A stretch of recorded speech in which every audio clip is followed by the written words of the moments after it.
Okay, so we were going to take a midnight train. However, I made the call last second. Screw that. Like, it doesn't make sense because it's going to totally mess up the routine, totally mess up the sleep schedule and all that. And then you're going to feel like trash for the next day or so.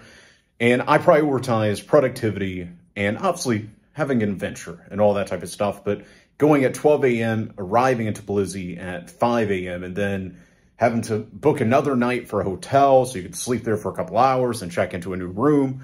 I was like, screw that. So literally we had like 30 minutes until the train was going to leave.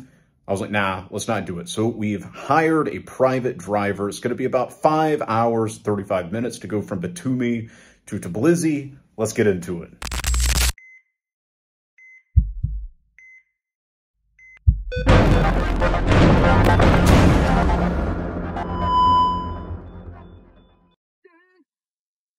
Colson was recording me. Should we have taken the train? You want to take the midnight train? Midnight train to Georgia? Midnight train to Georgia. Well, we're taking the traffic way. Oh, such a heavy load, you know what I mean? You have any thoughts? You've been enjoying the mountain view, I mean. Oh, absolutely. Lots of horses, cows, mountains. Yeah, basically the cattle just roam free here. Go ahead, let them out. I came about 2 hours ahead of time, let them out, so I can make it back to you in time to get in the car to be there. What about the pigs? That's haram. I don't touch that. And the goats? I am the goat. And the chickens? I let that out as well. And the horses? I didn't touch the horses. They've got a mind of their own, you know what I mean? Having so much fun being me. By the way, who's clock tonight? It's my wrestling watch. I thought you'd never ask. We gotta do it.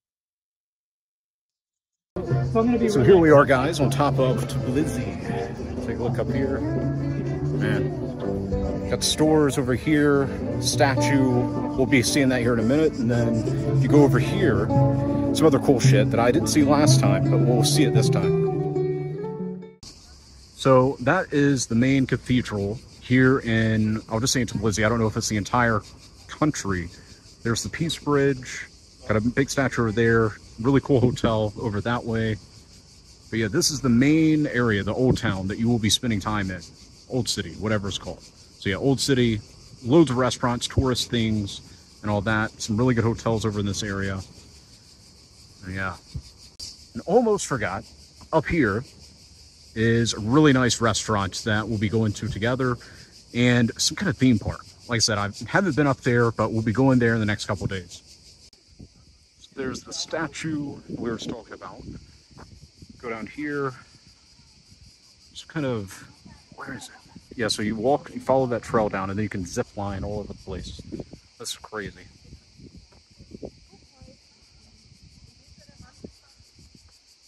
That's our mansion right up there. No. So whenever we were here back in like February, it was freezing. And you could walk down this way, but it looks like they've closed it. So this is where it already ends. Okay, so we just came from right up there. Here's a view of the ground. Now it's time to go get prayed up.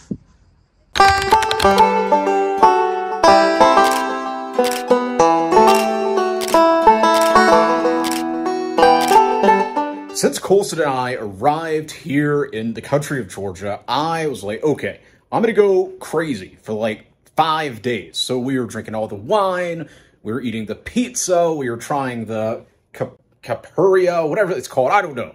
Khachapuri, kinkali, all these different amazing Georgian foods. We were eating it all. One of them, as an example, super good. I'm not even gonna attempt to pronounce it. You can make fun of me down in the comments. But anyways, it's like this giant thing of bread. It's got cheese in it. It looks like they took like half a bar of butter, put it in there, and then it's got an egg on top. Amazing. I ate like half of that. Colson ate the other half. But anyways, I wanted to see what the countryside of Georgia looks like. And so we went way, way out into the countryside, literally in the middle of nowhere. Like you see some like forts and monasteries and all that type of stuff out there. That's basically it. And then a bunch of cows, horses, all that. And anyways, as you're going through certain villages, people survive, because they don't have jobs out there, survive off selling stuff to people that are just passing through. And we tried this amazing bread. I think it was called Nazca or something. Anyways, some of the best bread I've ever had. We even tried some butter. Amazing. And you're probably sitting there thinking, like, why does Dylan care about butter? Why does Dylan care so much about bread?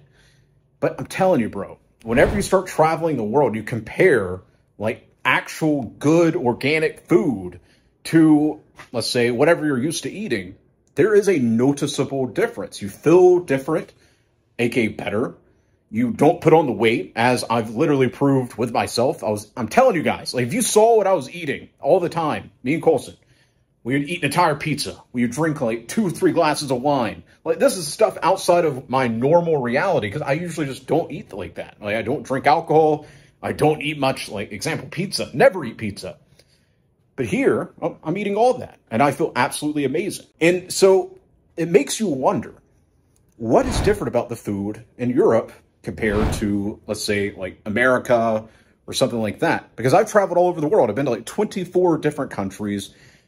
And the food itself, depending on where you're at, like obviously in the UAE, the food's very similar to what you would find like in the West. But here in Georgia, this is something I really, really like. Everything is fresh. The butter tastes amazing. The coffee tastes amazing. The bread, the cheese. And speaking of the cheese, I generally do not eat cheese. I just don't like it. It messes my stomach up a little bit. But here, I'm eating cheese almost every single day. No problems at all. Because around the world, especially, once again, in the West, and really just any super developed first world country, it's all about convenience. It's all about trying to just get it fast, fast, fast, and keep the quality or the cost a little bit low. Whenever you sacrifice that, what happens? Obviously, you're not going to use the best ingredients. The thing about food in Georgia is you can get the best quality, and it's not just Georgia, it's really all of Eastern Europe. You can get the best quality, and then whenever you go to pay, you're like, wow, that's a very good price. Like the other day, we went out, we got a pizza, each of us got a glass of wine, we had a giant 1-liter thing of sparkling water. It was like $22.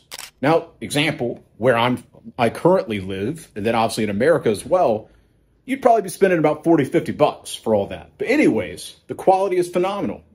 So there's a massive difference between the food in Europe and the food like in other places, like in Western places.